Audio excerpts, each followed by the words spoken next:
am using some of this 0 Point veggie soup. I'm going to mix it up and make kind of a bisque. Okay, so I had 1 slice of sourdough, a really small 1.5 ounce of pork loin, and a Baby Bell cheese, and I had some pumpkin seeds to bump up the protein.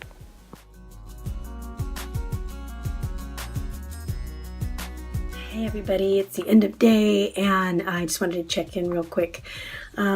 Just trying to get back to normal today after that horrendous day at the hospital yesterday. Isaiah I have a tank top on. I'm not like, without anything here, just in case you're wondering, because my hair's in the way. Probably looks funny. Okay, so we're still praying about, he's at kind of a pivotal moment still, where it seemed like he was getting better, and he's still coughing, and, it's kind of hard to bring the air in still. So he's still in his asthma flare up, and it's at a pivotal moment where it could get better, or maybe it could get worse again. So we're hoping that it gets better, and we just keep working with him and hope we don't have to go back to the hospital. So, but anyway, right now he's still doing a double treatment right now, a breathing treatment. So hopefully it'll get better. We'll see. But anyway, I think it's interesting that the care provider that, created such a fuss yesterday, or the day before, was it yesterday? Yeah, it was yesterday, has not called us once to see how he's doing. So interesting. But anyway, so I ended this day with 10 points, about 10 points that I did not use, which I thought was odd because I kept having to recount them and go, did I get everything? Did I have anything else? But the truth is that I didn't have much of an appetite. I would eat today because I knew I needed to, but I didn't have a lot of an appetite. And I think the reason why is because, there's been so much going on. My mind has been elsewhere, but I also did not get a chance to exercise today. I did exercise upon waking because one of my cards that's in my vision packet is exercise upon waking, and I wanted to make sure I do that. But I didn't do it as long as I normally do. So it was just maybe a few minutes of getting my heart rate up, doing 20 push-ups on top of that, and then that was it. And I had to get out of here and go to the hospital and relieve my husband. And I just haven't had a chance to get back to it today. And so I felt kind of bad about that, but sometimes it happens. Life hits, and sometimes you just have to go with it. And so I really couldn't even do the, exercise every 30 minutes, to get up and move every 30 minutes and do something where I'm sure I was moving, but I wasn't conscious of the times that it was happening, or, I didn't actually get on a rebounder or do something like that every 30 minutes, something more concentrated. And it's because, I was in weird places. I mean, in the hospital room, it was such a small spot that I was in, and doctors and nurses were coming in constantly and interrupting. I'm not going to be standing there doing jumping jacks while they're talking to me. So I didn't get to do that. And it just, anyway, so it was an off day, and I hope to get back to normal tomorrow. But I hope Isaiah is doing better tomorrow. That will, bring a lot of happiness here. But anyway, I'm still reading this book, and I thought it was I love this book. Flip the Switch here, by Robert Cooper, PhD. And, I thought this was going to be, I picked this up over at the thrift store the other day, and I thought it was just going to be it was an interesting book. I'll look through it, and then I'll just kind of throw it aside and never look at it again. But this is really turning out to be quite an interesting and helpful book. And so I like his tips. A lot of this stuff I've gone over, but I haven't seen it presented in this way before. And he does a really good job about doing that. And I shared with you some of the switches to help, turn on the metabolism that he talks about in here. And he also talks about off switches, things that you may be doing to kind of hinder your progress on that. And so I kind of wanted to point out a few of those things. And some of these are kind of they're the things that we went over for the on switches. It's just the opposite of that. And so I won't really go into that, but real quick, because he says, number one, starting the day on the wrong foot. Well, basically he's saying lack of physical movement, no exposure to bright light, skipping breakfast, other unhealthy habits. Obviously they can increase your body's want to go into basically hibernation type mode, and more likely store fat. Number two, giving into inactivity, inertia. So that kind of like goes along again. He keeps saying, not to be sitting for more than 30 minutes at a shot, because that is a surefire way to fuel weight gain and fatigue, and it also affects your hormones as well. So number three, weakening muscle fibers.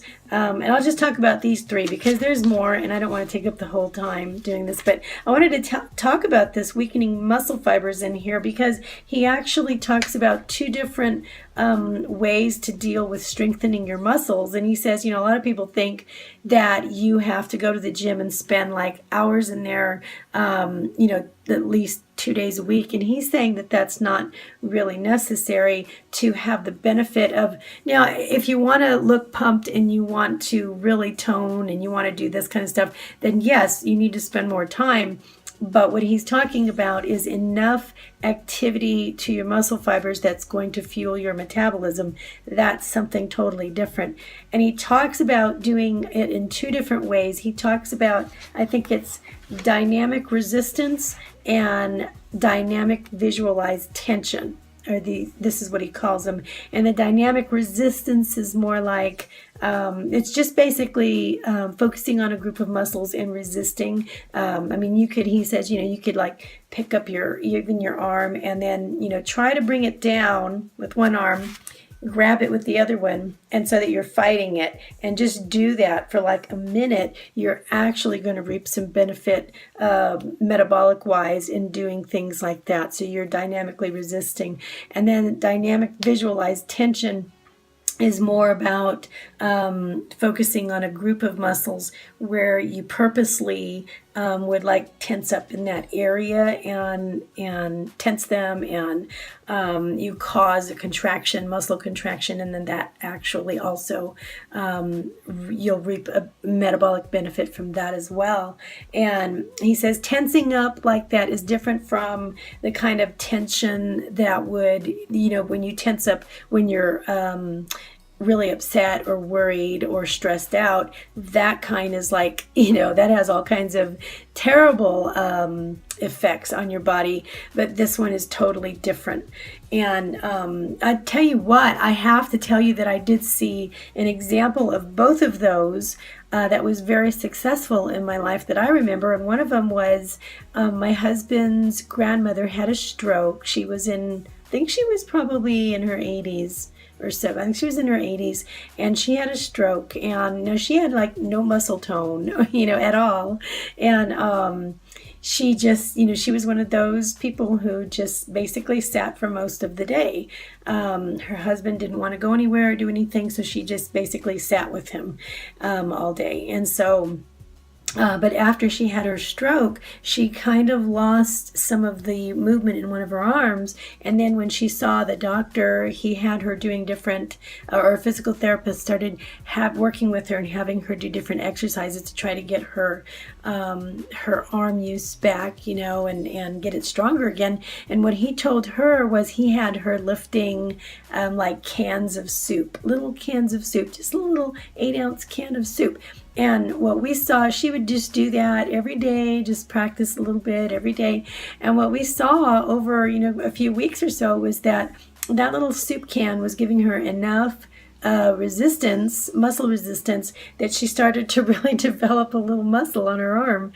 And she did get her full use back, and it really did help her a lot. She lived for a good deal after that, lived on after that. And she became much more physically active during that time as well. And then the other, that dynamic visualized tension, that an example of that I can remember. When my husband was a lot younger, he and his family, they had worked with a group of developmentally disabled people, and one of them I remember meeting him before, and they were, they were just so sweet. One of them, he was, I don't know how old he was. He's probably in his 20s. But for some reason now, he didn't work out at all. I mean, he was very sedentary and didn't, do a lot of physical activity. But I guess he had developed some kind of like a washboard abdomen area or something. And my husband said what he did when he would just sit there and he would tense up those muscles. It was just something that he did. He'd just sit there and tense them up, and he did that like all day almost. He just sat there and he would do that. And what ended up happening was he ended up getting these super washboard abs, and he didn't even know it. But it was really interesting that you could do that without purposely like doing crunches and sit-ups and lifting weights and stuff like that you could develop it. But that's what this Robert Cooper here is talking about. Dynamic, is that what it's called, or am I calling it what it's not? I think it's, dynamic visualized tension. That's the technique he's talking about. And so you could, in essence, really, you could really develop your muscles if you practice just sitting there and isolating them and tensing them up. So try it with your abs, or try it with your arms, or try it with, your buttocks, your glutes, or whatever, and see if it works, because it probably will. I've seen it work. But anyway, I'm going to stop right there. There's some other points. Maybe we'll hit on those tomorrow. But I just wanted to share that with you in case anybody could glean anything out of that. So anyway, it's a good night. It was a good day overall. And I hope you all had a wonderful day. Feels like Saturday because I'm like so out there with my days right now. I don't know what day it is anymore. It's Wednesday. Okay. I'll see you tomorrow on Thursday. All right. Love you guys. Good night.